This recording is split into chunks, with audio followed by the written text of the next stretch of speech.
Video को start करने से पहले मैं आप लोगों को बताना चाहूँगा कि आप लोग मेरे टेलीग्राम ग्रुप को ज्वाइन कर ले ताकि अगर कभी ये चैनल यूट्यूब से गायब हो जाए तो मैं आपके लिए वहाँ पर एपिसोड डालता रहूँगा। Thank you. 31 अवनी और अथर्व शॉपिंग मॉल में। अब आगे जैसे ही यशराज खुराना जी से परमिशन मिलती है अवनी को अथर्व के साथ जाने की, अवनी काफ़ी खुश हो जाती है और ये खुशी यशराज खुराना को अवनी के चेहरे पर काफ़ी अच्छी लग रही थी।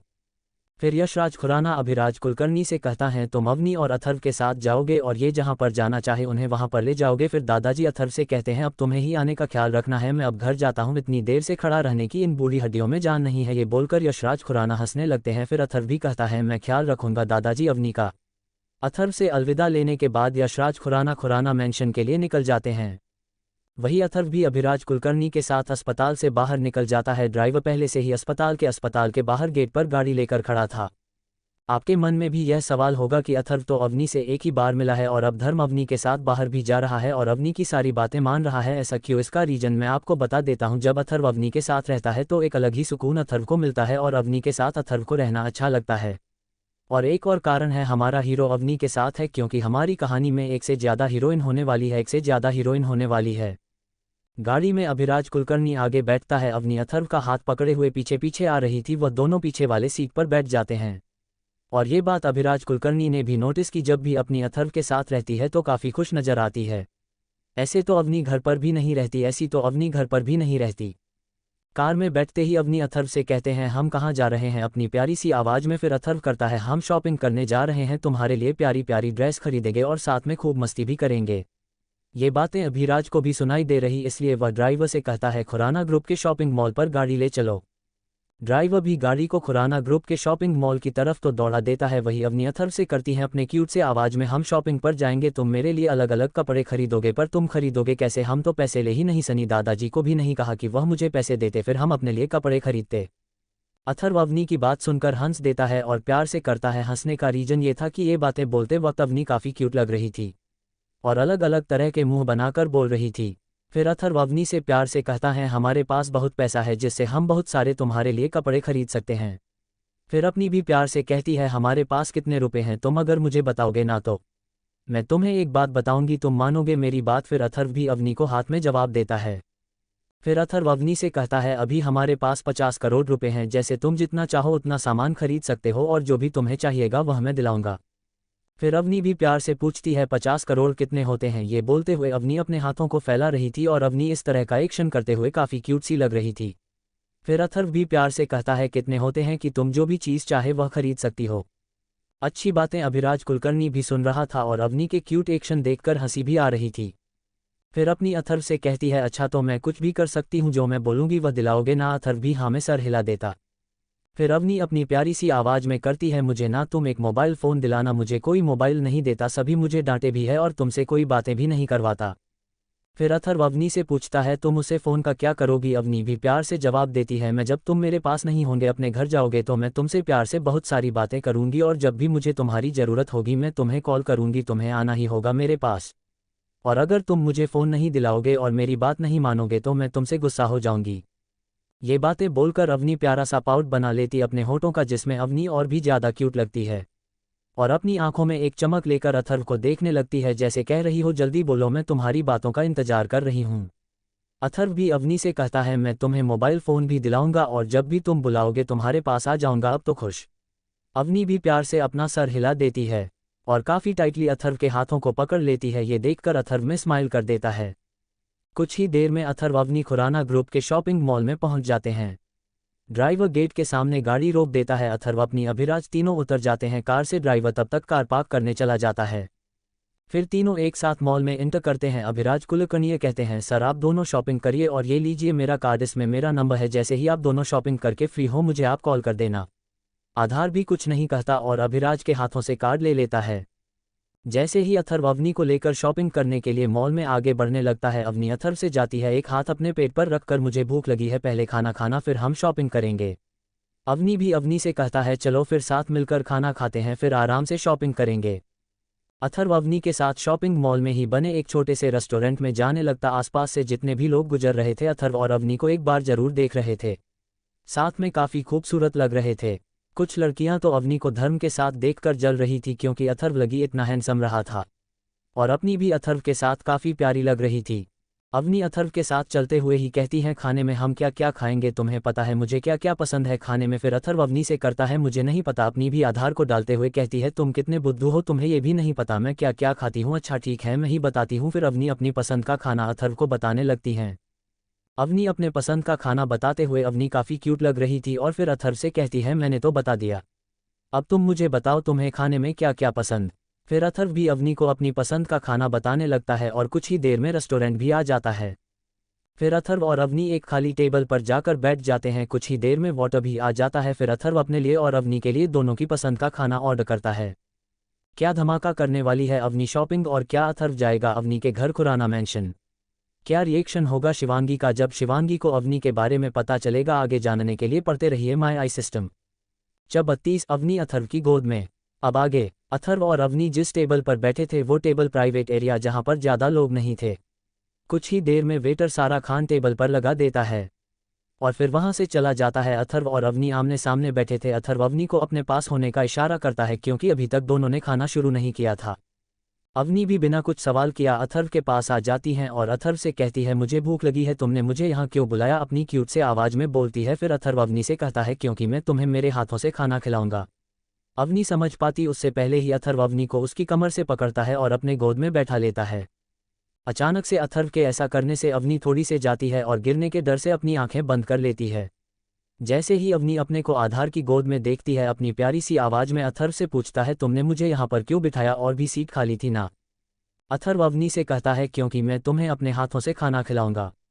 फिर अवनी भी अथर्व से कहती है, वह तो मैं एक और चेयर तुम्हारे पास ले आती तब खिला देते ना, और ऐसे गोद में बिठाकर कौन खाना खिला है, तुम कितने बुद्धू हो। ये कहते हुए अवनी हंसने लगती है।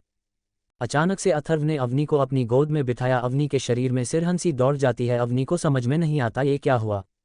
फिर अवनी अथर्व से कहती है, अवनी प्यारी सी आवाज़ में, ना माँ को बताऊंगी तुमने मुझे अपनी गोद में बैठाया और मुझे खाना खिलाओगे।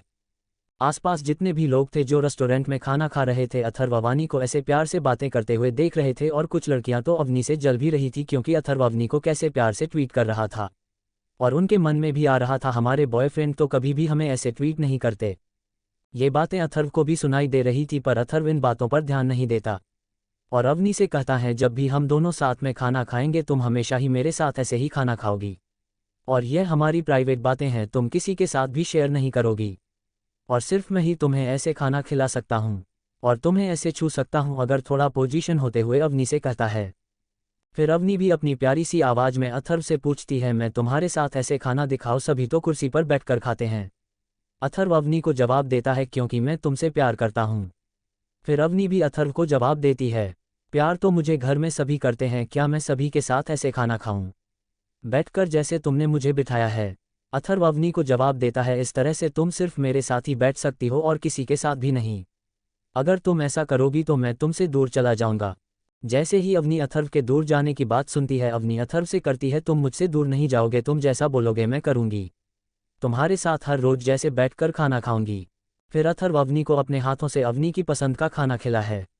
अवनी भी बड़े ही प्यार से अथर्व के हाथों से खाना खाती है और अपने हाथों से अथर्व की पसंद का खाना अवनी अथर्व को खिलाता है।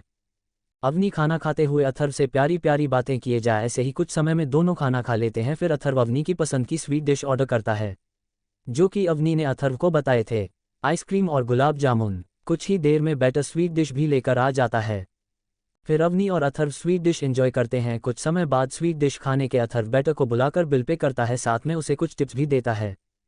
फिर दोनों साथ में रेस्टोरेंट से खाना खाने के बाद शॉपिंग करने के लिए बाहर निकलते हैं। अभिराज कुलकर्णी ने मैनेजर को अथर्व और अवनी के बारे में बता दिया था, तो जैसे ही अथर्व और अवनी शॉपिंग करने के लिए एक प्राइवेट एरिया में जाते हैं जहां पर काफ़ी एक्सपेंसिव क्लॉथ थे, हर तरह के डिजाइनर कपड़े वहां पर अवेलेबल थे। अवनी वहां पर अथर्व को लेकर जाती है क्योंकि अवनी हर बार अवनी माँ के साथ इसी प्राइवेट एरिया में शॉपिंग करती है। जैसे ही स्टाफ मेंबर अवनी को देखा है तो तुरंत मैनेजर को इन्फॉर्म करता है।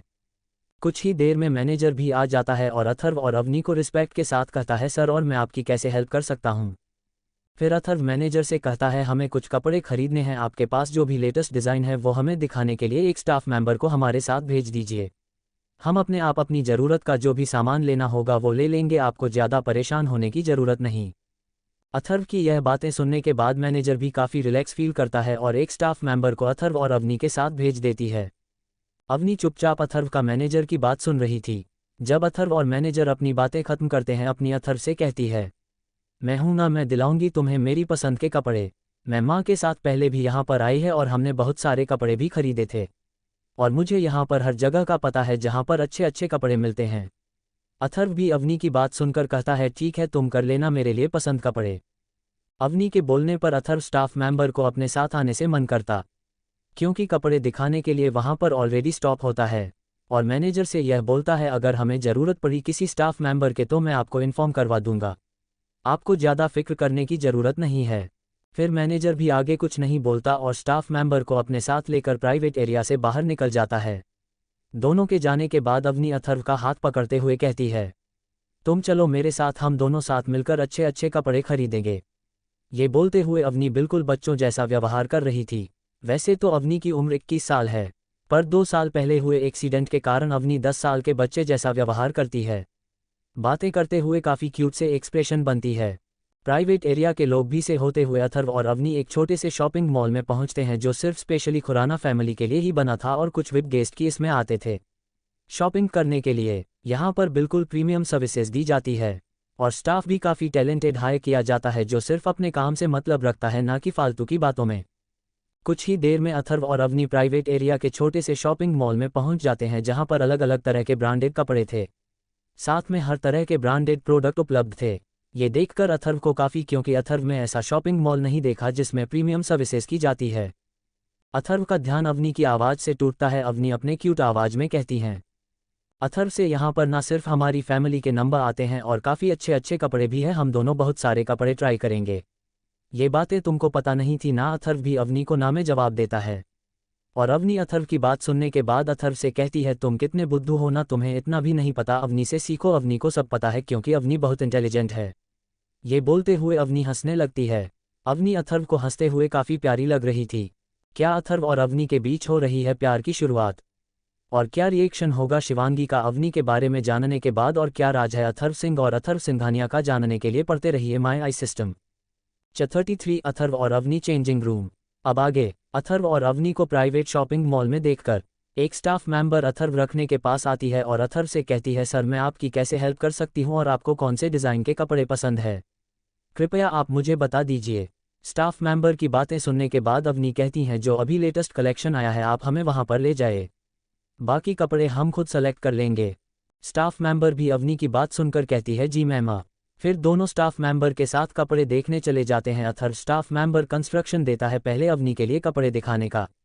स्टाफ मेंबर भी अथर्व से कहती है, सर हमारे पास न्यू कलेक्शन है मैम के लिए, मैं आपको वो दिखाती हूँ। कुछ ही देर में अथर्व अवनी के लिए कपड़े सेलेक्ट करने लगता है और अवनी भी अपने पसंद के कपड़े ले रही थी। अथर्व अवनी के लिए अलग अलग तरह की 1 से 2 साड़ियाँ लेता है, जो कि सिंपल होने के साथ काफ़ी ब्यूटीफुल थी। अवनी को भी वह काफ़ी पसंद आती है। फिर अवनी के लिए कुछ प्लाजो सूट और कुछ चूड़ीदार सूट लेता है, साथ में उनके लिए एक्सेसरीज भी जो कपड़े।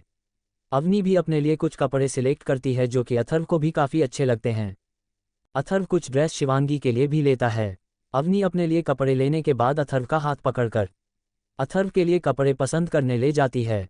अवनी कलर को देखते हुए जो कपड़े अथर्व ने अवनी के लिए पसंद किए थे, उन्हीं कपड़ों से मैचिंग कपड़े अवनी अथर्व के लिए लेती है। आधार भी अपने लिए अवनी की मैचिंग ड्रेस के कपड़े सेलेक्ट करता है। अभी तक दोनों ने कपड़े चेंज कर नहीं देखे थे, दोनों अपनी पसंद के कपड़े लिए जा रहे थे। करीबन 2 घंटे बाद दोनों अपनी पसंद के कपड़े ले लेते हैं। फिर अवनी अथर्व को चेंजिंग रूम में ले जाती है और स्टाफ मेंबर से अथर्व कहता है, इन सभी कपड़ों को आप चेंजिंग रूम में पहुंचा दीजिए। स्टाफ मेंबर भी कुछ ही मिनट में सभी कपड़े चेंजिंग रूम में पहुंचा देती है। स्टाफ मेंबर ने जिस चेंजिंग रूम में कपड़े रखे थे वह बहुत ही बड़ा चेंजिंग रूम था। उसके अंदर 2 कमरे बने हुए थे छोटे छोटे कपड़े चेंज करने के लिए। अथर्व स्टाफ मेंबर के जाने के बाद रूम के डोर बंद करता है। अवनी चेंजिंग रूम को देखते हुए अथर्व से कहते हैं, कपड़े तो हमने पसंद कर ली है, अब इन्हें चेंज करने में मेरी मदद कौन करेगा? हर बार तो मम्मी साथ आती थी, वो कपड़े चेंज करने में मेरी हेल्प करती थी। अथर्व अवनी की बात सुनने के बाद अवनी के करीब बातें करता है, इसमें क्या बड़ी बात है, मैं कर दूंगा तुम्हारी अब कपड़े चेंज करने में। अवनी भी अथर्व की बातें सुनकर खुश हो जाती है। अवनी अथर्व से कहती हैं, मैं सभी कपड़े एक एक करके ट्राई करूंगी, जिसमें भी मुझे प्रॉब्लम हुई तो तुम मुझे वो कपड़े चेंज करने में हेल्प करना। अच्छा, अभी अवनी को हमें जवाब देता है। अवनी चेंजिंग रूम में कपड़े चेंज करने चली जाती है। सबसे पहले अवनी एक प्लाजो सूट पहनती है। जैसे ही अवनी अथर्व को दिखाने के लिए प्लाजो सूट पहनकर चेंजिंग रूम से बाहर आती है, अथर्व तो अवनी को देखा ही रहता है। सिंपल से प्लाजो सूट में अवनी काफ़ी खूबसूरत लग रही थी। अवनी अथर्व से पूछता है, इन कपड़ों में मैं कैसे लग रही हूँ? मैंने इन्हें पहली बार पहना है क्योंकि ये कपड़े तुमने मेरे लिए है। अवनी अपनी क्यूट सी आवाज़ में अथर्व से कहती है, अब बताओ भी ना कैसी लग रही हूँ। अथर्व अवनी से कहता है, बहुत ही खूबसूरत, बिल्कुल परी लग रही हो। अथर्व की बातें सुनकर अवनी काफ़ी खुश हो जाती है और अवनी क्यूट सी से आवाज़ में कहती है, बाकी कपड़े भी मैं चेंज करके आता हूँ। कुछ ही देर में अवनी एक एक करके सारे कपड़े चेंज कर लेते हैं और अथर्व को दिखाती है। जब अवनी साड़ी पहनती है तो उसे पहनने में अपने को काफ़ी प्रॉब्लम होती है। अवनी अथर्व को आवाज़ देती है, अगर मेरी मदद करो, ये ड्रेस मुझे पहनी नहीं जा रही, क्योंकि अवनी को साड़ी का नाम नहीं आता था। अथर्व भी कुछ ही देर में चेंजिंग रूम में आ जाता है। जैसे कि अवनी अथर्व को देखती है, शिकायत करते हुए अवनी अथर्व से कहती है, ये ड्रेस मुझे पहने नहीं जाती, तुम मुझे इस ड्रेस को पहनाओ। फिर अथर्व अवनी से कहता है, इसे हम साड़ी कहते हैं, तुमने तुम्हारी मम्मा को भी पहने हुए देखा होगा। अवनी अथर्व को बताती है, हाँ मम्मा ये ड्रेस पहनती है और काफ़ी प्यारी भी लगती है। अथर्व अवनी से कहता है, तुम भी इस साड़ी को पहनोगी तो तुम भी काफ़ी खूबसूरत और प्यारी लगोगी। अवनी भी अपनी प्यारी सी आवाज़ में अथर्व से कहती है, जल्दी से साड़ी को पहनने में मेरी मदद करो, फिर मैं भी काफ़ी खूबसूरत और प्यारी लगूंगी, बिल्कुल मम्मा की तरह। अवनी की इतनी क्यूट बातें सुनकर अथर्व को हंसी आ जाती है। कुछ ही देर में अवनी को साड़ी पहना देता है। जैसे ही अथर्व अवनी को देखा है, अवनी के चेहरे में ही खो जाता, क्योंकि साड़ी पहने हुए अवनी काफ़ी खूबसूरत लग रही थी। अवनी भी अपने आप को मिरर में देखते हुए अथर्व से कहती है, मैं तो साड़ी में मम्मी से भी खूबसूरत लग रही हूँ। ये बोलकर अपनी हंसने लगती है। अथर्व अवनी की हंसी सुनकर अपने होश में आता है। फिर अथर्व अवनी से कहता है, अब जो मैं तुम्हें सरप्राइज दूंगा, उसके बाद तो तुम और भी खूबसूरत हो जाओगी। अवनी भी अथर्व से पूछता है अपनी क्यूट सी आवाज़ में, कैसा सरप्राइज? फिर अथर्व अपनी जेब से बॉडी रिफाइनिंग की गोली निकलता है और अवनी को दिखाते हुए जलता है, ये गोली लेने के बाद तुम पहले से काफ़ी खूबसूरत हो जाओगी। अथर्व अवनी किसे कहता है, तुम ये साड़ी चेंज करो, ये गोली खाने से पहले तुम्हें चेंजिंग रूम में बने बाथरूम में जाना होगा, क्योंकि यह गोली लेने के बाद शरीर से कुछ समय में काफ़ी गंदगी निकलेगी और थोड़ी सी जलन भी होगी। उसके बाद तुम काफ़ी खूबसूरत हो जाओगी। अवनी भी अथर्व की बातों का जवाब देते हुए कहती है, फिर तो ये गोली मैं जरूर लूंगी। क्या अथर्व और अवनी के बीच होगा चेंजिंग रूम रोमांस? क्या लव आएंगे अवनी के शरीर में बॉडी रिफाइनिंग गोली लेने के बाद? क्या अवनी यह गोली लेने के बाद पूरी तरह से ठीक हो जाएगी? जानने के लिए पढ़ते रहिए माय आई सिस्टम। 34 अथर्व और अवनी की किस। अब आगे अवनी बाथरूम में जाकर अपने पुराने कपड़े पहन लेती है और फिर अथर्व के पास आती है। अथर्व अवनी को बॉडी रिफाइनिंग गोली खिलाता है। अवनी भी बिना कुछ सवाल की है चुपचाप को गोली खा लेती है। कुछ ही समय में बॉडी रिफाइनिंग गोली अपना असर दिखाना शुरू करती है। अवनी के पेट में हल्के से जलन होने लगती। ये बात अवनी अथर्व को बताती है। फिर अथर्व अवनी से कहता है, कुछ देर बर्दाश्त करो, थोड़ी देर में ठीक हो जाओगी। अवनी भी प्यारे बच्चे की तरह हाँ में सिर हिला देती है। कुछ ही समय में काफ़ी ज़्यादा मात्रा में अशुद्धियाँ अवनी के शरीर से निकलने लगती है, जैसे ही काले रंग की गंदगी जो अशुद्धियों के रूप में अवनी के शरीर से निकलती है। अथर्व अवनी का हाथ पकड़ता है और उसे बाथरूम में ले जाता है। अवनी भी बिना कुछ सवाल किया अथर्व के साथ बाथरूम में चली जाती है। बाथरूम में आने के बाद जैसे ही अवनी अपने आप को देखते हैं, काफ़ी ज़्यादा हैरान हो जाती है, क्योंकि अवनी को अपने शरीर पर कुछ काले रंग का चिपचिपा पदार्थ दिखता है। ये देखकर अवनी अथर्व से पूछता है, ये मुझे क्या हो रहा है? अथर्व अवनी को प्यार से बताता है, गोली अपना असर दिखना शुरू कर रही है, जिससे तुम और भी खूबसूरत हो जाओगे, ये तुम्हारे शरीर की गंदगी निकल रही है। अवनी भी कुछ नहीं कहती और कुछ ही समय में अवनी के शरीर से काफ़ी सारी गंदगी निकल जाती है। फिर अथर्व अवनी से कहता है, अब तुम खुद को क्लीन करो, मैं बाहर जाता हूँ। जैसे ही अवनी अथर्व की बाथरूम से जाने की बात सुनती है तो कसकर अथर्व का हाथ पकड़ लेती है। अथर्व से कहती है, नहीं मुझे डर लग रहा है, मेरे शरीर पर यह चिपचिपा पदार्थ नहीं निकलेगा और इसमें से काफ़ी बदबू भी आ रही है। फिर अथर्व अवनी से कहता है, क्लीन हो जाएगा, मैं शावर ऑन कर देता हूँ और मैं बाहर ही हूँ, अगर कुछ भी प्रॉब्लम हो तुम मुझे आवाज़ देना, मैं आ जाऊँगा। अवनी भी प्यारे बच्चों की तरह मान जाता है। अथर्व शावर ऑन करके बाथरूम से बाहर निकल जाता है और अथर्व के निकलने के बाद अवनी जल्दी से अपने कपड़े निकालकर खुद को क्लीन करने लगते हैं। करीब आधे घंटे बाद अवनी फ्रेश होकर और अपने शरीर पर टॉवल लपेटकर बाथरूम से बाहर आती है। जैसे ही अथर्व बाथरूम के दरवाजे खुलने की आवाज़ सुनता है, सामने देखा है अपने टॉवल लपेटकर बाथरूम से बाहर आ रही है। अथर्व बिना पाल के छपकाए अवनी को ही देख रहा है, क्योंकि बॉडी रिफाइनिंग गोली लेने के बाद अवनी पहले से काफ़ी खूबसूरत हो गई है। और अथर्व के देखने का एक कारण ये भी था, अवनी टॉवल में थी जिसमें अवनी का हल्का सा क्लीवेज और गोरी टांगें साफ दिख रही थी। अवनी के शरीर पर पड़ी पानी की बूंदें किसी हीरे की तरह चमक रही थी, जैसे अवनी की खूबसूरती और निकल रही थी। अथर्व अवनी की आवाज़ से होश में आता है। अवनी अथर्व से पूछती है, क्या हुआ, तुम मुझे ऐसे क्यों देख रहे हो? फिर अथर्व उठकर अवनी को मिरर के सामने ले जाता है, और जैसे ही अवनी खुद को देखते हैं काफ़ी ज़्यादा हैरान हो जाती है। अवनी अथर्व से कहती है, क्या ये मैं ही हूँ?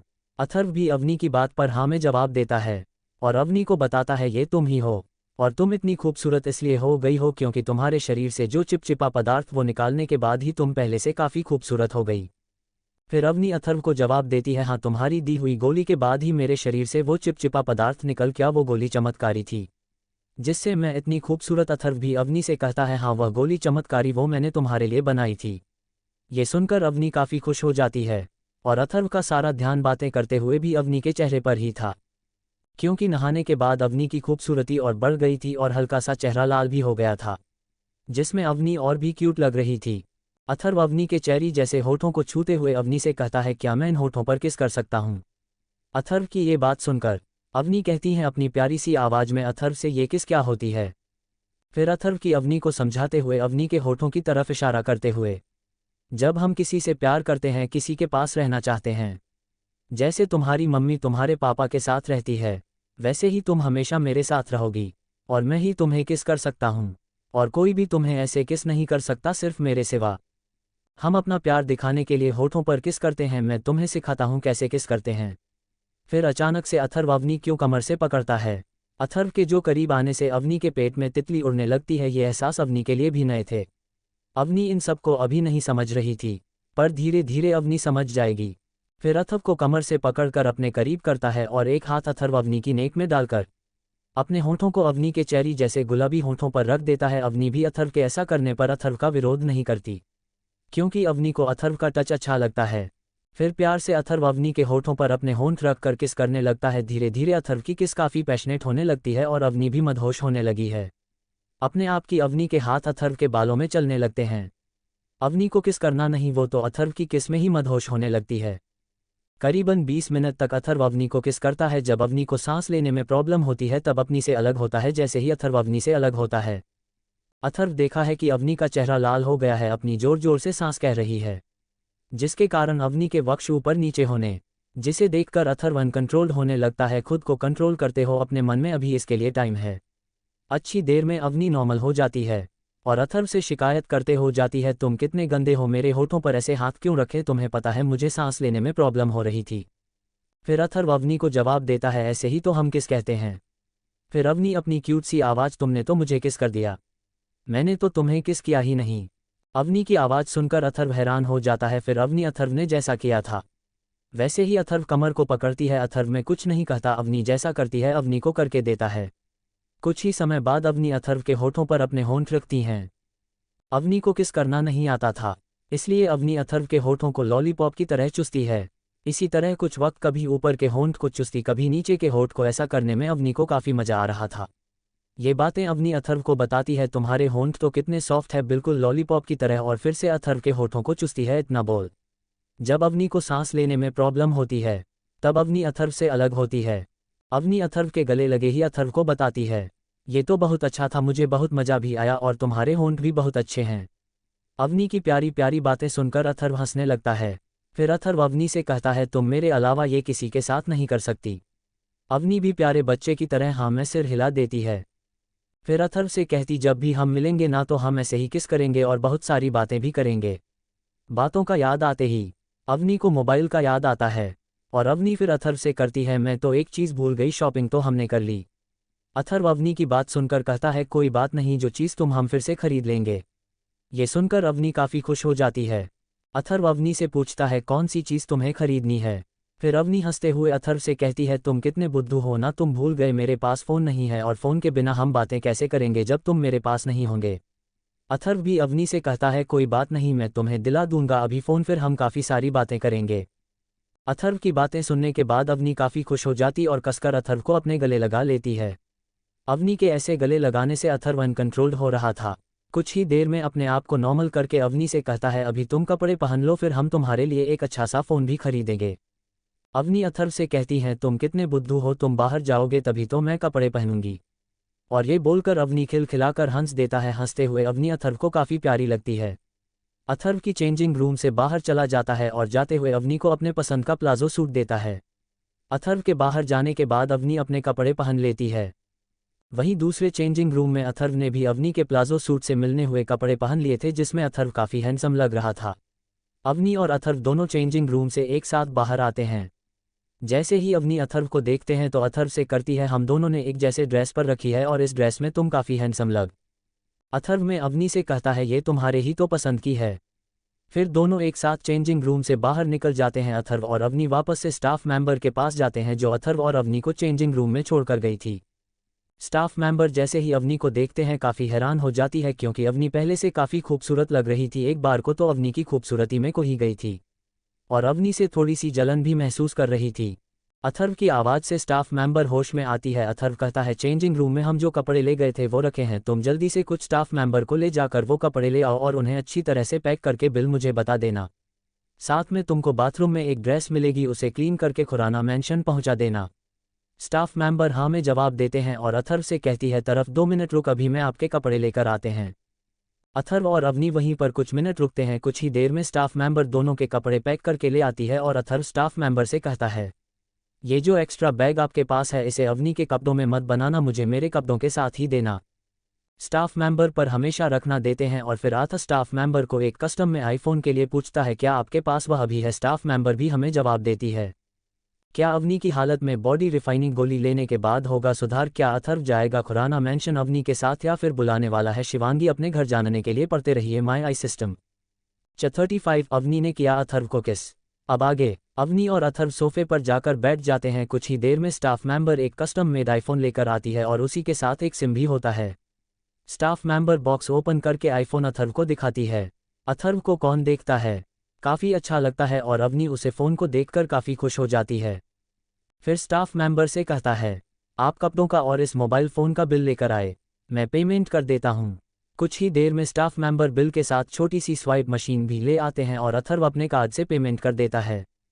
अवनी अभी भी जो फ़ोन अथर्व ने लेकर दिया था उसे ही देख रही थी, पर फ़ोन को देखते हुए अवनी के चेहरे पर एक अलग ही चमकते थी।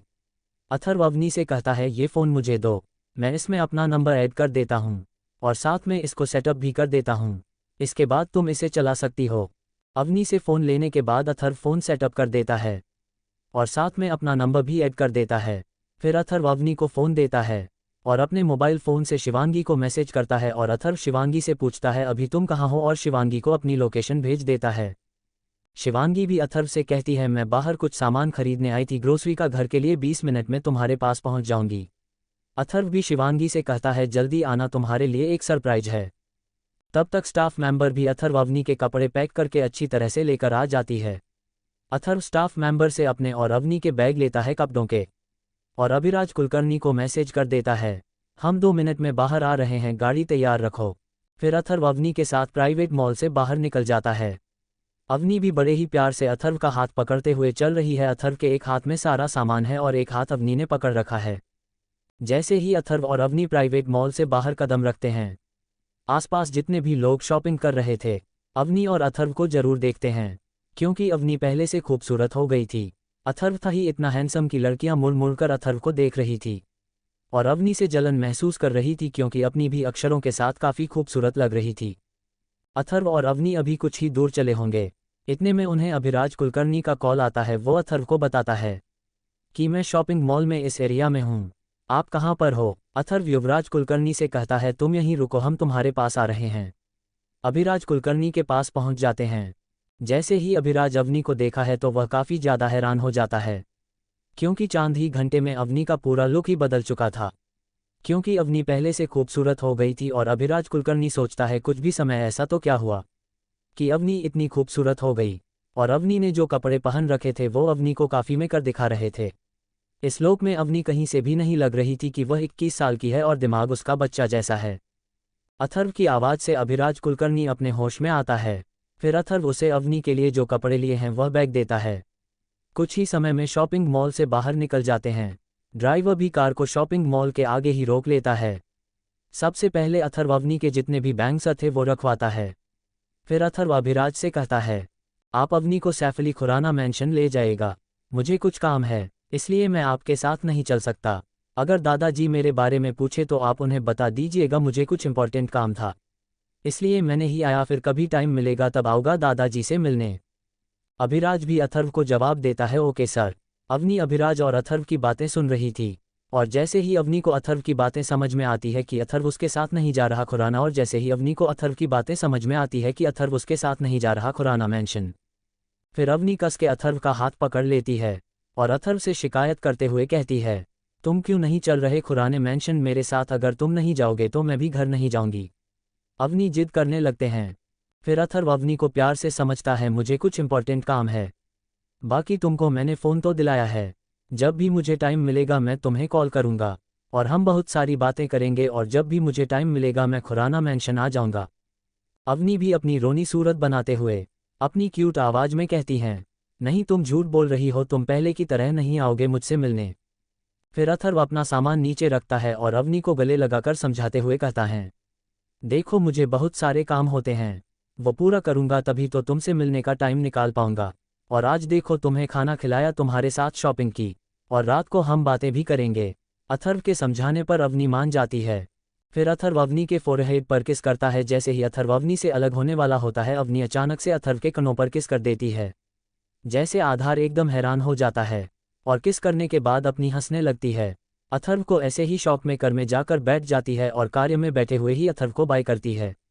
अथर्व और अवनी की क्यूट नौकरी जोक अभिराज देख रहा था, क्योंकि अवनी अपने दादाजी के सिवा जल्दी किसी की बातें नहीं मानती थी, और अभिराज ने यह भी देखा कि आपने खुद आगे बढ़कर अथर्व को किस किया।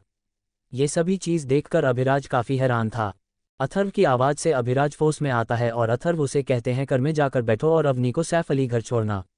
कुछ ही देर में अवनी की कर चल पड़ती है, पर अवनी अथर्व को जाते हुए किसी बच्चे की तरह हाथ दिखाकर बाय बोल रही थी और साथ में हंस भी रही थी। कुछ ही देर में अवनी की कार अथर्व की आंखों से ओझल हो जाती है। फिर अथर्व जमीन से अपने शॉपिंग बैग उठना है और कुछ ही समय में शिवांगी की कार भी आ जाती हैं।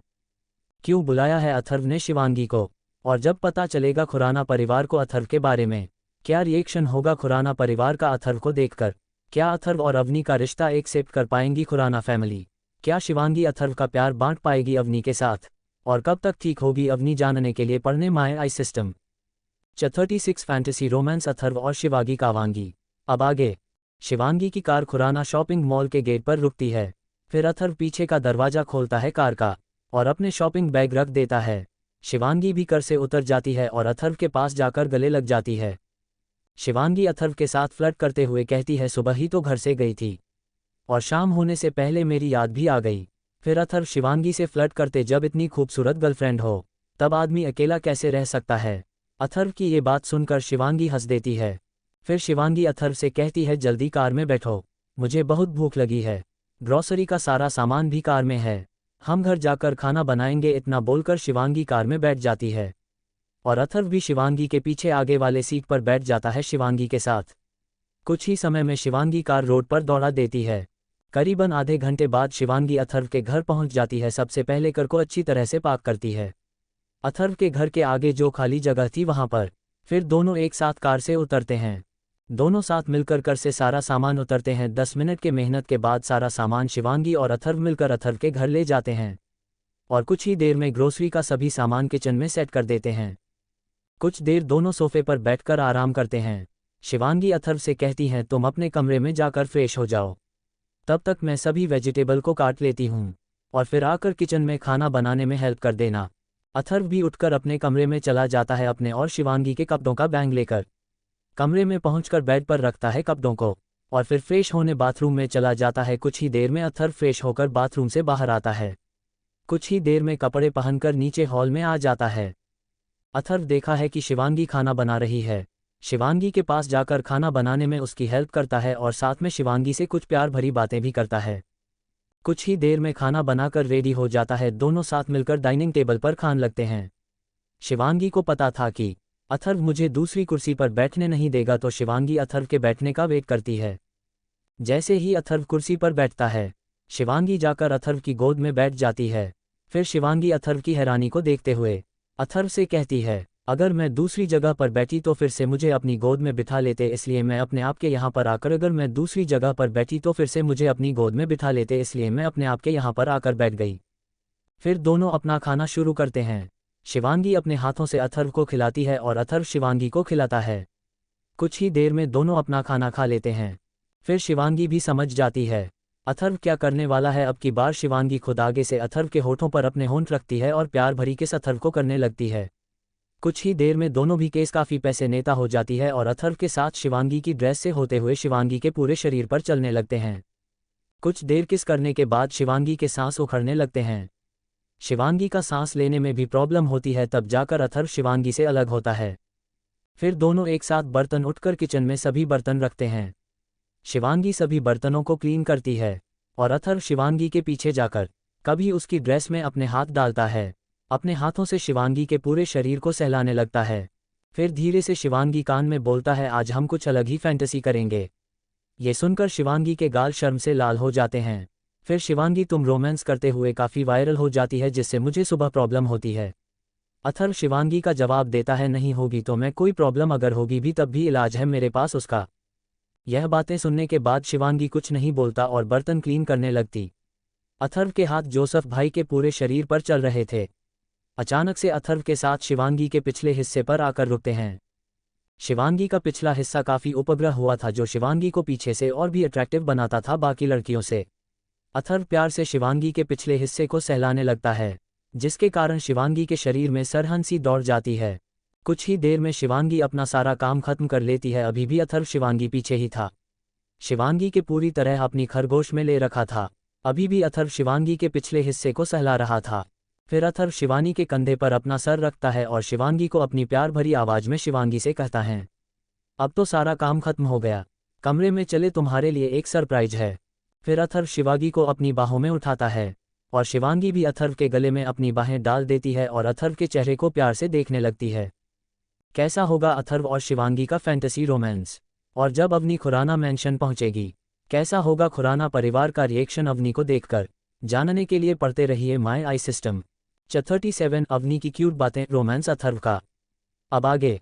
खुराना मैंशन। अवनी की कार खुराना मैंशन में एंटर करती है। अवनी कार से उतरती है। अवनी के हाथ में अभी भी अथर्व का दिया हुआ फ़ोन था। अभिराज अवनी के कपड़ों के बैग लेकर अवनी के पीछे पीछे चलता है।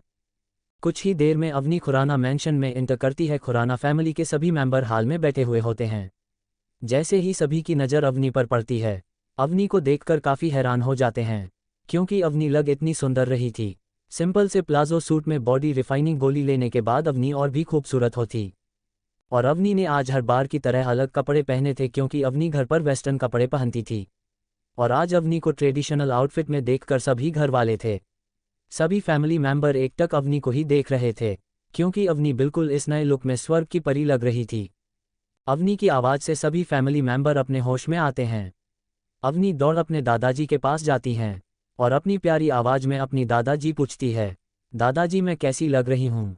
फिर अवनी के दादाजी जवाब देते, मेरी बच्ची बिल्कुल परी जैसी लग रही हो, बहुत ही खूबसूरत। दादाजी की के मुंह से अपनी तारीफ सुनकर खुश हो जाती है। अवनी की आवाज़ सुनकर अवनी की मम्मी किचन से आ जाती हैं। हाल में जैसे ही अवनी की मम्मी अवनी को देखते हैं, अवनी के चेहरे में ही खो जाती है। प्यार से अवनी को निहारने लगती है। अवनी के पास आकर अवनी को गले लगा लेती है और अवनी से अपने प्यार भरी आवाज़ में पूछती है, कैसी है मेरी बच्ची, तुमने खाना खाया।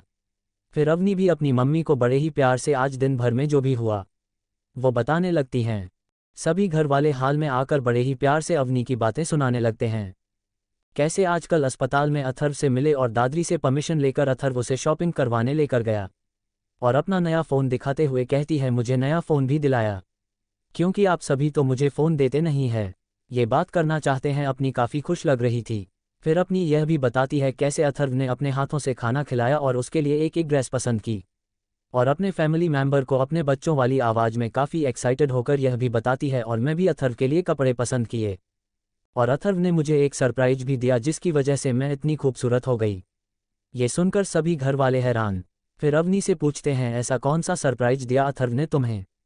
अथर्व न्यूज़ एक गोली थी जिसके अंदर से बहुत ही अच्छी खुशबू आ रही थी। उसको लेने के बाद कुछ ही मिनट में मेरे शरीर से चिपचिपा पदार्थ निकलने लगा, जिससे बहुत ही बदबू आ रही थी, और वो गोली अथर्व ने दादाजी को भी दी। सभी फैमिली मेंबर दादाजी की तरफ देखने लगते हैं। यशराज पुराना अभी हमने जवाब देते हैं, क्योंकि वो गोली उन्होंने अभी तक खाई नहीं थी। फिर अवनी कहती हैं, जब मैं बाथरूम में जाकर उसे चिपचिपी पदार्थ को साफ किया तब मैं पहले से और खूबसूरत हो गई थी। और अथर्व ने आज मुझे अपने हाथों से मेरी पसंद का खाना खिलाया और मैं भी अथर्व को अपने हाथों से खाना खिलाया। अवनी की यह बातें सभी फैमिली मेंबर काफ़ी हैरान हो जाता है, क्योंकि अवनी अपने दादाजी और माँ के अलावा किसी को भी अपने हाथों से खाना नहीं खिलाती थी। फिर अवनी सभी को अपने कपड़े दिखती हैं और ये भी बताती है कि ये कपड़े मुझे अथर्व ने दिलाए और उनकी सारी पेमेंट अथर्व ने की और मुझे एक नया मोबाइल भी दिलाया। ये बताते हुए अवनी काफ़ी खुश नज़र और सभी फैमिली मेंबर भी अवनी के चेहरे पर खुशी देखा सकते थे। फिर अपने थोड़ी सी उदास होते हुए कहती है, सभी घर वाले में अवनी के चेहरे पर उदासी देख लेते हैं। मेरे दादाजी अवनी से पूछते हैं, अवनी बेटा तुमने इतनी अच्छी सो की थी और आज इतना एंजॉय किया, फिर भी तुम उदास क्यों हो? फिर अवनी अपनी उदासी भरी आवाज़ में रहते हैं, क्योंकि अथर्व मेरे साथ खुराना मेंशन नहीं आया।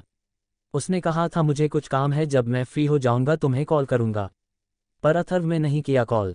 अवनी अपनी बात को जारी रखते हुए कहती है, अकरम ने मुझे जाते हुए गले भी लगाया और माथे पर किस भी किया। ये बताते हुए अवनी के चेहरे पर एक अलग ही चमक थी। और मैं भी अथर्व गालों पर कैसे किया घर आने से पहले, और अथर्व को बाएं भी बोला। अवनी के किस वाली बात सुनकर सभी घर वाले शौक में थे, क्योंकि अवनी ऐसे ही किसी को की नहीं करती जिसे अपने सबसे ज़्यादा पसंद करते हैं, उसके अलावा किसी को छूने नहीं देती अपने आप को। फिर यशराज खुराना कहते हैं, अवनी बेटा आपको खाना खाए हुए काफ़ी टाइम हो गया, आपको भूख भी लगी होगी। खाने का नाम सुनते हैं अवनी अपने पेट पर हाथ रखती हैं और यशराज खुराना से कहती है, अवी को भूख लगी है, अवी ने काफ़ी टाइम से कुछ नहीं खाया। फिर यशराज खुराना नौकरों को ऑर्डर देते हैं खाना लगाने का। घर के सर्वेंट भी कुछ ही देर में खाना लगा देते हैं और सभी फैमिली मेंबर डाइनिंग टेबल पर आ जाते हैं। अवनी अपनी माँ के साथ डाइनिंग टेबल आती है। अवनी की माँ अवनी को अपने हाथों से खाना खिलाने लगती है। कुछ ही देर में सभी का खाना हो जाता है। फिर सभी अपने कमरे में चले जाते हैं। अवनी की माँ अवनी को भी उसके कमरे में छोड़ने जाते हैं। दूसरी तरफ अथर्व का घर। अथर्व शिवांगी को अपनी गोद में उठाकर अपने कमरे में ले जाता है। शिवांगी को बेड पर बैठता है। शिवांगी के पास आकर बड़े ही प्यार से शिवांगी के होठों पर अपने होठ रखता है। कैसा होगा अथर्व और शिवांगी का फैंटेसी रोमांस? कब आएगी शिवांगी और अवनी आमने सामने? क्या कहानी में होने वाली है नई हीरोइन की एंट्री? आगे क्या बदलाव आएंगे अथर्व की जिंदगी? क्या अथर्व अब करने वाला है नया बिजनेस? जानने के लिए पढ़ते रहिए माय आई सिस्टम। 34 अथर्व का वाइल्ड रोमांस, शिवांगी की दर्द भरी सुबह। अब आगे। अथर्व शिवांगी को अपनी गोद में उठाकर अपने कमरे में ले जाता है। शिवांगी को बेड पर बैठता है। शिवांगी के पास आकर बड़े ही प्यार से शिवांगी के होठों पर अपने होठ रखता है और शिवांगी को किस करने लगता है। शिवांगी भी अथर्व का साथ देती है। कुछ देर में दोनों की किस पैशनेट हो जाती है। जब शिवांगी को सांस लेने में दिक्कत होती है तब अथर्व शिवांगी से अलग होता है। कुछ ही देर में दोनों नॉर्मल हो जाते हैं। फिर अथर्व अपने और शिवांगी से कपड़े रिमूव करता है। हर प्यार से शिवांगी क्लीवेज पर किस करता है। कुछ ही देर में शिवांगी के पूरे शरीर पर अथर्व की लव बाइट के निशान थे, जो शिवांगी की खूबसूरती को और भी निखर रहे थे। कुछ देर रोमांस करने के बाद अथर्व शिवांगी के पीछे आता है। अपने प्राइवेट पार्ट को शिवांगी के पीछे वाले प्राइवेट पार्ट में इंटर करता है। जैसे शिवांगी की एक दर्द भारी चीख पूरे कमरे में गूंज जाती है। कुछ देर बाद अथर्व अपने मूवमेंट स्टार्ट करता है। जैसे एक मधुर जवानी कमरे में घूमती है और साथ में शिवांगी की सिसकियां भी निकलती है। अथर्व के साथ संभोग में शिवांगी पूरी तरह मदहोश हो जाती है। अथर्व अलग अलग पोजीशन में शिवांगी के साथ रोमांस करता है। कमरे में सिर्फ 2 लोगों की प्यार भरी आवाज़ से सुनाई दे रही थी। अथर्व ऐसे ही पूरे 3 घंटे शिवांगी के साथ रोमांस करता है और समय के साथ काफ़ी वाइल्ड हो जाता है। शिवांगी अथर्व से कहती है, अथर्व मैं काफ़ी थक गई हूँ। फिर अथर्व शिवांगी से कहता है, बस कुछ देर और ऐसे ही 1 घंटा और निकल जाता है। दोनों कामवासना में पूरी तरह से तृप्त हो चुके हैं। फिर थक कर दोनों सो जाते हैं। अथर्व शिवांगी को अपनी बाहों में भरकर प्यार से माथे पर किस करके नींद के आगोश में चला जाता है। सुबह 5 बजे शिवांगी की नींद दर्द के कारण खुलती है। जब शिवांगी सोते हुए करवट लेती है तो शिवांगी को अपने प्राइवेट पार्ट में काफ़ी दर्द महसूस होता है। जैसे शिवांगी की नींद खुल जाती है, दर्द के कारण हल्की चीख निकल जाती है। शिवांगी की आवाज़ सुनकर अथर्व की भी नींद खुल जाती है। जैसे ही शिवांगी अथर्व को देखते हैं कि अथर्व उठ चुका है, दर्द भरी आवाज़ में रहती है, ये सब तुम्हारी वजह से हुआ, तुम्हें पता है सुबह सुबह मुझे कितना पेन हो रहा है। फिर अथर्व शिवांगी से कहता है, 2 मिनट रुको मैं अभी ठीक करता हूँ। फिर अथर्व टेबल से बॉडी रिफाइनिंग गोली उठना है और शिवांगी के पास आकर शिवांगी को गोली लेने के लिए कहता है। शिवांगी भी बिना कैसे सवाल के गोली ले लेती है। फिर शिवांगी हल्के गुस्से में अथर्व से कहते हैं, तुम्हारी वजह से मुझे पेन हुआ है तो तुम 1 महीने तक मेरे करीब नहीं आओगे। अथर्व में शिवांगी के गुस्से को देखते हुए हाँ में अपना सर हिला देता है। फिर शिवांगी को गोद में उठाकर बाथरूम में ले जाता है। कुछ ही समय में शिवांगी के पेट में हल्की सी जलन होने लगती है। कुछ ही समय शिवांगी के शरीर से अशुद्धियां निकलने लगती है। शिवांगी के शरीर से भारी मात्रा में अभी भी चिपचिपा पदार्थ इसलिए निकल रहा है क्योंकि शिवांगी को लंबे समय से जो ड्रग्स दिए जा रहे थे उनका अंश काफ़ी मात्रा में अभी भी शिवांगी के शरीर में है, जो बॉडी रिफाइनिंग गोली लेने के बाद जिंदगी के रूप में शरीर से निकल रहा है। जैसे जैसे शिवांगी बॉडी रिफाइनिंग गोली लेती जाएगी, शिवांगी की बीमारी में सुधार आएगा, जो बीमारी शिवांगी को लंबे समय से ड्रग्स देने के कारण हुई थी। शिवांगी के शरीर से पूरी तरह से चिपचिपा पदार्थ निकलना बंद हो जाता है। फिर अथर्व शिवांगी को और अपने आप को अच्छे से क्लीन करता है। कुछ ही देर में दोनों फ्रेश होकर कमरे में आ जाते हैं। फिर अथर्व शिवांगी को साड़ी देता है जिसे अथर्व ने कल खरीदा था शिवांगी के लिए। मेहरून कलर की साड़ी में शिवांगी काफ़ी खूबसूरत लगती है। और बॉडी रिफाइनिंग गोली लेने के बाद पहले से और खूबसूरत हो गई है। अथर्व की तो शिवांगी से नजरें ही नहीं हटते। अथर्व भी कपड़े पहनकर रेडी हो चुका है। जैसे ही शिवांगी कमरे से निकलने वाली होती है, अथर्व शिवांगी का हाथ पकड़ लेता है और उसके करीब आकर प्यार से कहता है, इस साड़ी में तू पहले से और भी खूबसूरत लग रही हो। शिवांगी नेचुरल ब्यूटी थी, कोई भी मेकअप नहीं किया था और नहाने की वजह से पानी की बूंदें कुछ शिवांगी की होठों पर थी। हल्के गर्म पानी से सावर लेने की वजह से शिवांगी का चेहरा हल्का सा लाल हो गया था, जो उसको और भी अट्रैक्टिव बना रहा था। अथर्व शिवांगी को धीरे से अपने करीब करता है। शिवांगी भी इसका विरोध नहीं करती और अपने होठ शिवांगी के नर्म गुलाबी होठों पर रख देता है और प्यार से किस करने लगता है। शिवांगी भी किस में अथर्व का साथ देती है। कुछ देर की प्यार भरी किस करने के बाद दोनों अलग होते हैं। शिवांगी और अथर्व की दोनों के हिसाब से काफ़ी तेज चल रही थी। कुछ ही देर में नॉर्मल हो जाते हैं। फिर दोनों एक साथ नीचे आते हैं, सीधा किचन में जाकर खाना रेडी करते हैं। कुछ ही देर में खाना बन जाता है। डाइनिंग टेबल पर लगाकर दोनों साथ में ब्रेकफास्ट करते हैं। अथर्व शिवांगी को अपनी गोद में बैठता है और दोनों प्यार से ब्रेकफास्ट करने लगते हैं। अथर्व खाना खाते हुए शिवांगी के साथ फ्लाइट लेकर रहा था। ऐसे ही प्यार भरी बातों के साथ दोनों ब्रेकफास्ट कर लेते हैं। शिवांगी अथर्व से कहते हैं, मुझे अब घर जाना होगा, उसके बाद स्कूल भी आना। कुछ सामान रह गया है, वह लेकर मैं स्कूल पहुंचती हूं, तब तक तुम भी स्कूल में आ जाओगे। फिर अथर्व शिवांगी को बाहर तक छोड़ने जाता है और शिवांगी कार में बैठकर अपने घर के लिए निकल जाती हैं। अथर्व भी अपने कमरे में जाकर स्कूल के लिए रेडी होने लगता है। कुछ ही देर में सारा काम निपटाकर अपनी साइकिल लेकर स्कूल के लिए निकल जाता है। क्या अथर्व अब अपना नया बिजनेस स्टार्ट करेगा शिवांगी के साथ मिलकर? और क्विज कंपटीशन के लिए कब मुंबई जाने वाला है अथर्व? क्या आज अथर्व के पापा अस्पताल से डिस्चार्ज होंगे? क्या अपनी हो जाएगी अथर्व से नाराज कॉल ना करने के कारण? जानने के लिए पढ़ते रहिए my I system. 44 Ishani Mehra काव्य और अथर्व लाइब्रेरी में। अब आगे। अथर्व कुछ ही देर में स्कूल पहुंच जाता है। क्लास में जाकर अथर्व अपनी सीट पर जाकर बैठ जाता है। अभी तक आदित्य नहीं आया था क्लास में। कुछ ही देर में आदित्य भी क्लास में आ जाता है और अथर्व के पास जाकर बैठ जाता है। दोनों कुछ देर बातें करते हैं। कुछ ही समय क्लास का टाइम भी हो जाता है। शिवांगी मैम क्लास में इंटर करते हैं।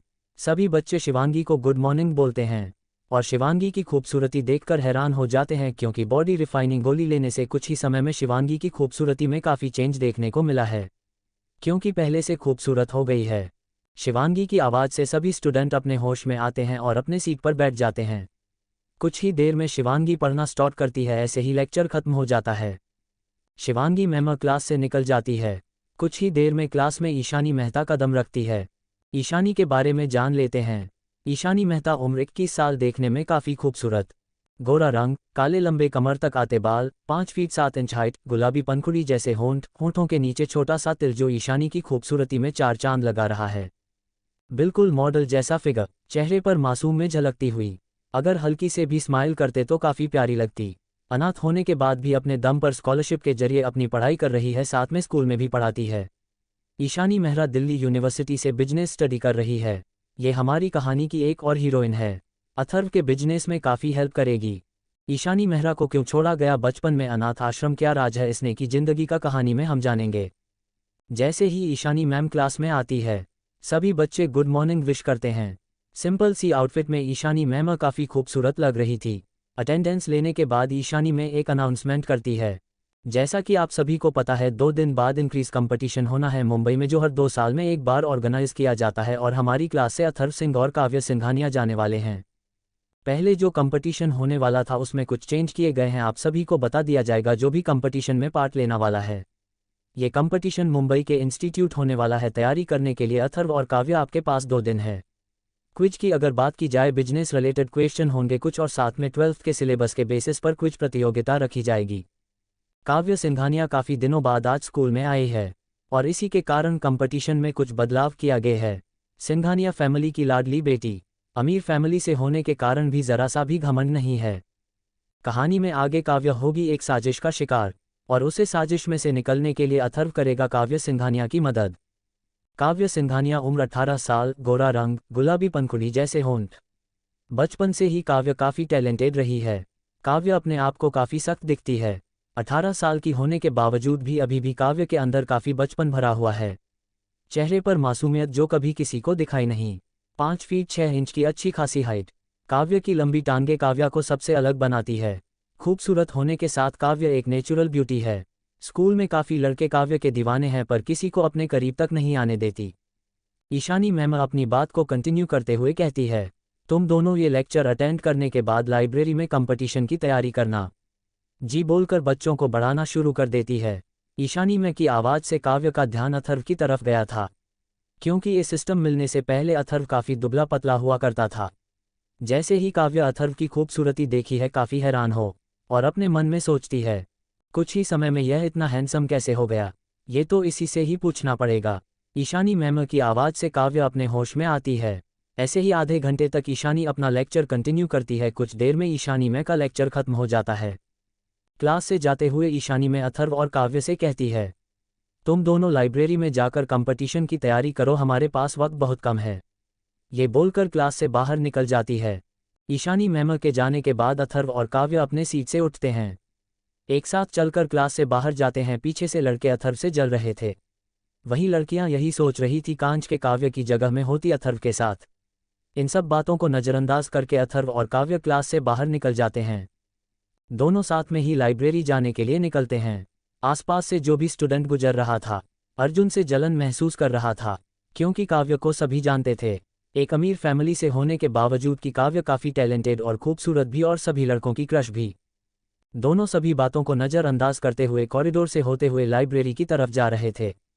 कुछ ही देर में दोनों लाइब्रेरी में पहुंच जाते हैं। अपनी एंट्री करने के बाद क्विज कंपटीशन के लिए जिन बुक्स की ज़रूरत है वह सेलेक्ट करते हैं। फिर दोनों एक साथ प्राइवेट केबिन में जाते हैं जो कि लाइब्रेरी में स्टूडेंट के लिए बनाए गए थे। फिर दोनों साथ में लाइब्रेरी के केबिन में जाकर बैठ जाते हैं। फिर अथर्व से पूछती है, तुम्हारी तैयारी कैसी है, क्योंकि तुम्हें तो पहले ही पता चल गया था कंपटीशन के बारे में। अथर्व भी काव्य को जवाब देता है, 12th का सिलेबस तो मेरा पहले कंप्लीट हो गया था, और बाकी के एक्स्ट्रा सब्जेक्ट की तैयारी में मैंने करी थी। फिर अथर्व काव्या से पूछता है, इतने दिन क्यों नहीं आई। काव्या भी अथर्व को जवाब देती है, तबीयत खराब थी इसलिए रिकवर होने में टाइम लग गया, बाकी मेरा तो काफ़ी सिलेबस रहता है, तुम्हें ही मेरी हेल्प करनी होगी। अथर्व काव्या को जवाब देता है, किसी भी सब्जेक्ट में प्रॉब्लम आए मैं तुम्हें बता दूंगा। अभी भी हम प्रैक्टिस कर सकते हैं, जिसमें सब्जेक्ट में तुम्हें प्रॉब्लम है उसके बारे में मुझे पूछ सकती हूँ। अथर्व की बात सुनकर काव्य काफ़ी खुश हो जाती है, क्योंकि काव्य की बहुत बड़ी प्रॉब्लम सॉल्व हो गई। फिर काव्य अथर्व के बिल्कुल पास आ जाते हैं, और अगर उनके हाथ पर अपना कोमल मुलायम हाथ रखकर कहती है, काफ़ी दिनों से मैं स्कूल नहीं, इसलिए मैथ के जो चैप्टर रह गए थे वो समझा दो मुझे, कुछ क्वेश्चन में प्रॉब्लम आ रही है सॉल्व करने में। फिर अथर्व काव्या को आसान तरीके से क्वेश्चन समझने लगता है। मैथ के 2 घंटे का काम अथर्व ने 1 घंटे में कर दिया, क्योंकि अथर्व ने काव्य को काफ़ी अच्छे से समझाया, और जितने भी डाउट थे वो सारे क्लियर हो गए। काव्य भी अथर्व से मजाक करते हुए कहती है, तुम्हें तो टीचर बन जाना चाहिए, बहुत ही अच्छा समझते हो। अथर्व काव्य से मजाक करते हुए कहता है, अगर तुम जैसी खूबसूरत स्टूडेंट हो तो मैं तो टीचर भी बन जाऊं। वैसे इंटरेस्ट मुझे बिजनेस करने में है। काव्य भी अथर्व को जवाब देती है, बिजनेस में तो मुझे भी इंटरेस्ट है। ये बोलकर दोनों हंसने लगते हैं। फिर काव्य खुद को नॉर्मल करके अथर्व से पूछता है, बाकी सब छोड़ो, 12th के बाद कहाँ पर एडमिशन लेने वाली हो। मैं तो दिल्ली यूनिवर्सिटी जाने वाला हूँ, और तुम में भी, पर तो हम बैचमेट होंगे। अथर्व हाँ में जवाब देता है। फिर दोनों अपनी पढ़ाई कंटिन्यू करते हैं। कुछ ही समझ में लंच टाइम भी हो जाता है। अथर्व काव्य से पूछता है, यही बैठी रहोगी या फिर लंच करने का भी प्लान। खाना तो मुझे भी खाना है पर क्या करूं, तबीयत खराब होने की वजह से कैंटीन का खाना अच्छा नहीं लगता। फिर अथर्व काव्य से मजाक करते हुए कहता है, राजमाता शिवगामी देवी के हर आदेश का पालन किया जाएगा। इस माहिष्मती साम्राज्य में आप हुक्म तो करके देखिए, अगर आपको कैंटीन का खाना अच्छा नहीं लगता है तो हम किसी होटल में चलते हैं। ये बोलकर अथर्व जोर जोर से हंसने लगता है। काव्य उठकर अपनी सीट से अथर्व की चेस्ट पर अपने हाथों से करने लगती है और हल्के गुस्से में करती है, मैं तुमको राजमाता दिखती हूँ, बहुत मजा आ रहा है मुझे चिढ़ाने में। ये बोलकर अथर्व के साथ हंसने लगती और अथर्व से कहती है, तुम्हारी वजह से आज पहली बार मैं इतना हंसी हूँ। मॉडर्न टाइम कैसे मजाक थोड़ी करता है। क्या अथर्व और काव्य के बीच बढ़ने वाली है नज़दीकी? क्या बदलाव आएंगे काव्य के जिंदगी में अथर्व के आने से? और कौन सी साजिश होने वाली है काव्य के खिलाफ काव्य के जन्मदिन पर? क्या काव्य इनवाइट करेगी अथर्व को? और क्या आज अथर्व के पापा होंगे डिस्चार्ज अस्पताल से? क्या काव्य और अथर्व जाएंगे होटल में खाना खाने? क्या अथर्व और काव्य के बीच होने वाली है प्यार की शुरुआत? जानने के लिए पढ़ते रहिए माय आई सिस्टम। चफौटी काव्य और अथर्व की मस्ती, बर्थडे इनविटेशन, काव्य की बात से अथर्व हैरान, कंपटीशन। कहानी अब तक। फिर अथर्व काव्य से मजाक करते हुए कहता है, राजमाता शिवगामी देवी के हर आदेश का पालन किया जाएगा। इस माहिष्मती साम्राज्य में आप हुक्म तो करके देखिए, अगर आपको कैंटीन का खाना अच्छा नहीं लगता है तो हम किसी होटल में चलते हैं। ये बोलकर अथर्व जोर जोर से हंसने लगता है। काव्य उठकर अपनी सीट से अथर्व की चेस्ट पर अपने हाथों से मारने लगती है और हल्के गुस्से में कहती है, मैं तुमको राजमाता दिखती हूँ, बहुत मजा आ रहा है मुझे चिढ़ाने में। ये बोलकर अथर्व के साथ हंसने लगती और अथर्व से कहती है, तुम्हारी वजह से आज पहली बार मैं इतना हंसी हूँ। मॉडर्न टाइम में ऐसे मजाक थोड़ी करता है। अब आगे। अथर्व और काव्य कुछ देर हंसने के बाद दोनों शांत हो जाते हैं। फिर अथर्व काव्य से पूछता है, अब बताओ अभी कहाँ चलकर खाना खाना है? फिर काव्य अथर्व को जवाब देती है, स्कूल के पास ही एक होटल है, उसी में चलते हैं, और आज का डिनर मेरी तरफ से। फिर अथर्व भी काव्य से फ्लर्ट करते हुए कहते हैं, इनडायरेक्ट डेट पर ले जा रही हो? वैसे ये हमारी पहली डेट होगी, सपनों की दुनिया से बाहर निकालो, जल्दी चला मुझे भूख लगी है। फिर दोनों साथ में लाइब्रेरी से बाहर निकलते हैं। कुछ ही देर में दोनों स्कूल से बाहर निकल जाते हैं। होटल जाने के रास्ते पर निकल पड़ते हैं पैदल ही। चलते हुए अथर्व काव्य से फ्लर्ट करते हुए जा रहा था। कभी काव्य को हंसी आती, कभी अथर्व भी कुछ बातों पर गुस्सा हो जाती। दोनों को पता ही नहीं चला कि कुछ भी देर में होटल भी पहुंच गए बातें करते हुए। होटल स्टाफ काव्य और अथर्व का वेलकम करता है। काव्य एक प्राइवेट रूम बुक करती है। कुछ ही देर में बेटा भी ऑर्डर लेने आ जाता। दोनों अपनी अपनी पसंद का खाना ऑर्डर करते हैं। 5 से 10 मिनट बाद बैटरी सारा खाना लेकर आ जाता है। दोनों साथ में मिलकर खाना खाते हैं। बीच बीच में अथर्व काव्य को प्यारी प्यारी बातें बोलकर हंसना भी है। कुछ ही देर में दोनों का खाना खत्म हो जाता है। होटल कई तरफ से कम्प्लीमेंट्री स्वीट डिश भी दी जाती है। वो खाने के बाद काव्य बिल पेमेंट करती हैं और दोनों अपने स्कूल के लिए निकल जाते हैं। कुछ ही देर में दोनों स्कूल भी पहुंच जाते हैं पर सीधा लाइब्रेरी में जाकर पढ़ाई करते हैं। अथर्व ने तो सिस्टम की मदद से पहले ही सभी बुक्स को स्कैन कर लिया था और अपनी लाइब्रेरी में सेव कर दिया। अथर्व काव्य कैसी हेल्प कर रहा था, जहां भी काव्य को प्रॉब्लम आती ऐसी ही 2 घंटे दोनों पढ़ते हैं। बीच बीच में हंसी मजाक भी करते हैं। पता ही नहीं चलता है कब स्कूल खत्म होने का टाइम भी हो जाता है। जब अथर्व लाइब्रेरी से जाने वाला होता है तो काव्य अथर्व को 2 मिनट के लिए रुकने का बोलती है और अपने बैग से बर्थडे इनविटेशन कार्ड निकालती है। बड़े ही प्यार से अथर्व को बर्थडे का इनविटेशन कार्ड देते हुए कहती है, कल मेरा बर्थडे है और कार्ड में तुझे पार्टी वेन्यू के भी डिटेल मिल जाएगी। शाम को पार्टी है, मेरे कुछ फ्रेंड्स होंगे और तुम आ जाना। अथर्व भी काव्य से इनविटेशन कार्ड ले लेता है। सरकारी अथर्व से कहती है, अथर्व आज शाम को तुम क्या कर रहे हो? मुझे तुमसे कुछ बातें भी करनी थी और बर्थडे की शॉपिंग भी कर लेंगे। अगर तुम फ्री हो तो क्या तुम शाम को मेरे साथ चल सकते हो? और मुझे तुम्हारी एक हेल्प की भी ज़रूरत है। फिर काव्य अथर्व से कहती हैं, प्लीज़ यार मना मत करना। अथर्व काव्य का जवाब देता है, कितने बजे आना है? 5 बजे शाम को। हम दोनों नंबर भी एक्सचेंज कर लेते हैं, तुम्हें इन्फॉर्म भी कर दूंगी। और मुझे कुछ तुमसे इम्पॉर्टेंट बात भी करनी है तो थोड़ा जल्दी निकलना घर से। फिर कदर भी मजाक करते हुए कहता है, जो आदेश राजमाता। फिर दोनों हंसने लगते हैं और एक साथ लाइब्रेरी से बाहर निकल जाते हैं। काव्य अपनी कार से घर चली जाती है, वही अथर्व अपनी साइकिल से घर के लिए निकल जाता है। करीबन आधे घंटे में अथर्व घर पहुंच जाता है। अपने कमरे में जाकर सबसे पहले फ्रेश होता है। कुछ देर में फ्रेश होने के बाद अपने लिए हल्का सा नाश्ता बनता है। फिर खाना खाकर घर को लॉक करके अस्पताल के लिए निकल जाता है। अपने मोबाइल फ़ोन से टैक्सी बुक करता है। कुछ ही देर में टैक्सी भी आ जाती है। आज ट्रैफिक थोड़ा सा ज़्यादा था इसलिए अथर्व हॉस्पिटल पहुंचने में 1 घंटा लग जाता है। कुछ देर में असर लिफ्ट से होते हुए अपने पापा के VIP बोर्ड में पहुंच जाता है। वेब बोर्ड में जैसे ही अथर्व एंटर करता है सबसे पहले अपने माता पिता का हालचाल पूछता है। फिर अपने पापा से उनकी तबीयत के बारे में पूछता है और अनीता जी से भी कुछ बातें करता है। फिर अथर्व अपनी माँ अनीता जी से पूछता है, माँ डॉक्टर ने पापा के डिस्चार्ज के लिए क्या बोला है कि कब पापा को डिस्चार्ज करने वाले हैं। फिर अनीता जी जवाब देती है, बेटा तुम्हारे पापा 2 सालों से कोमा में थे, इसलिए उनके सभी टेस्ट होंगे, फुल बॉडी चेकअप होगा और 2 दिन के अंदर जो है रिपोर्ट भी और 2 दिन के अंदर जो है रिपोर्ट भी आ जाएगी। अगर कुछ प्रॉब्लम नहीं हुई तो रिपोर्ट आने की 24 घंटे में ही डिस्चार्ज कर देंगे। 2 दिन और हमें अस्पताल में रहना होगा। अथर्व कुछ देर और अपनी मम्मी पापा से बात करता है। फिर अथर्व को काव्य का मैसेज आता है, सिंघानिया शॉपिंग मॉल के पास एक कैफ़े है, हम दोनों वहीं पर मिलेंगे, मुझे तुमसे कुछ इंपॉर्टेंट बात भी करनी है। फिर हम वहीं से शॉपिंग पर चलेंगे। फिर अथर्व भी काव्य का जवाब देता है, राजमाता कुछ ही देर में मैं आपके पास पहुंच जाऊंगा, आप बस मेरा इंतजार कीजिए।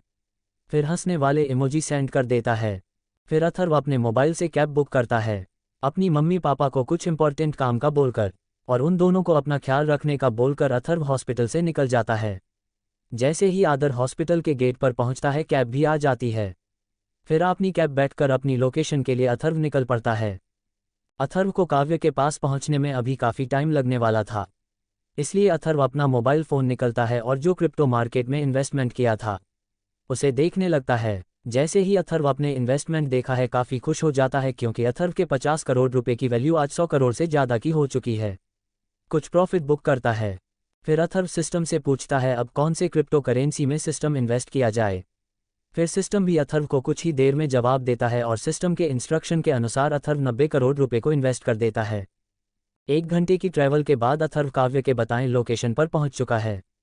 फिर अथर्व काव्य को मैसेज करता है, तुम कहां पर हो, मैं लोकेशन पर पहुंच चुका हूं। सर काव्य अथर्व को रेस्टोरेंट की प्राइवेट रूम नंबर 17 में आने को कहते हैं। अथर्व भी कुछ देर में रेस्टोरेंट जो एक कैफ़े टाइप में बना हुआ था, इस रेस्टोरेंट के रूम नंबर 17 में जो भी प्राइवेट केबिन टाइप बना हुआ था, जहां पर 1 से ज़्यादा पर्सन कुछ ऑर्डर भी कर सकते थे, साथ में टाइम भी बता सकते थे या कोई बिजनेस मीटिंग भी कर सकते थे। जैसे ही काव्य दरवाज़ा खोलने की आवाज़ सुनती है तो काव्य समझ जाती है अथर्व चुका है। जैसे ही अथर्व केबिन में कदम रखा है, अथर्व की नज़र काव्य की नज़रों से टकराती है। काव्य सिंपल से आउटफिट में बहुत ही खूबसूरत लग रही थी। आधार विकास कैसे करता है फ्लर्ट करते हुए, आज तो राजमाता बहुत ही खूबसूरत लग रही है। फिर हंसने लगता है। जैसे ही अथर्व काव्य की तारीफ करता है पहले तो काव्य के गाल शर्म से लाल हो जाते हैं। फिर जैसी अथर्व काव्य को राजमाता बोलता है, काव्य एकदम से उठकर गुस्से में अथर्व को मारने के लिए दौड़ती है। दोनों कुछ देर ऐसे ही मस्ती करते हैं, फिर थककर सोफे पर बैठ जाते हैं। काव्य कुछ देर में नॉर्मल हो जाती है। फिर अथर्व से पूछता है, तुम्हारे लिए क्या ऑर्डर करूं। आधार भी काव्य को कॉफ़ी और कुछ स्नैक्स और सैंडविच ऑर्डर करने के लिए बोल देता है। फिर काव्य केबिन में बनी एक दल को प्रेस करती है और कुछ ही देर में एक स्टाफ मेंबर ऑर्डर लेने के लिए आता है। दोनों अपनी अपनी पसंद की कॉफ़ी और सैंडविच ऑर्डर करता है। कुछ ही देर में स्टाफ मेंबर दोनों का ऑर्डर लेकर आ जाती है। दोनों बातें करते हुए कॉफ़ी और सैंडविच एंजॉय करते हैं। कुछ ही देर में कॉफ़ी और सैंडविच खत्म करने के बाद काव्य अथर्व से कहती है, अथर्व तुम्हें तो पता ही होगा कल मेरा बर्थडे है। अथर्व भी हाँ जवाब देता है। फिर काव्य अपनी बात को जारी रखते हुए कहती है, अथर्व मेरी बर्थडे पार्टी में मेरे पापा के ही दोस्त का बेटा आने वाला है और वह मुझे बिल्कुल भी पसंद नहीं है, पर मैं पापा को उसके बारे में बोल नहीं सकती। काफ़ी टाइम से वह मेरे पीछे खड़ा हुआ है, क्या तुम मेरी हेल्प कर सकते हो। अथर्व भी काव्य से पूछता है, इसमें मैं क्या तुम्हारी हेल्प करूं। फिर काव्य अथर्व से कहती है, ऐसा क्या बोला काव्या ने, जिसे सुनकर अथर्व एकदम हैरान रह गया। क्या कहा काव्या ने अथर्व से। क्या अथर्व काव्य की बर्थडे पार्टी में, और क्या साजिश रचना वाला है काव्य की बर्थडे पार्टी में काव्य के पापा के दोस्त का बेटा। और क्या अथर्व बचा पाएगा काव्य। क्या काव्य और अथर्व के बीच बढ़ाने वाली हैं नज़दीकियां। जानने के लिए पढ़ते रहिए माय आई सिस्टम। आगे के एपिसोड सुनने के लिए सब्सक्राइब कीजिए हमारी चैनल RK नॉवल स्टोरी 2.0 को, ताकि मुझे नए एपिसोड बनाने की प्रेरणा मिलती रहे। Thank you for your support.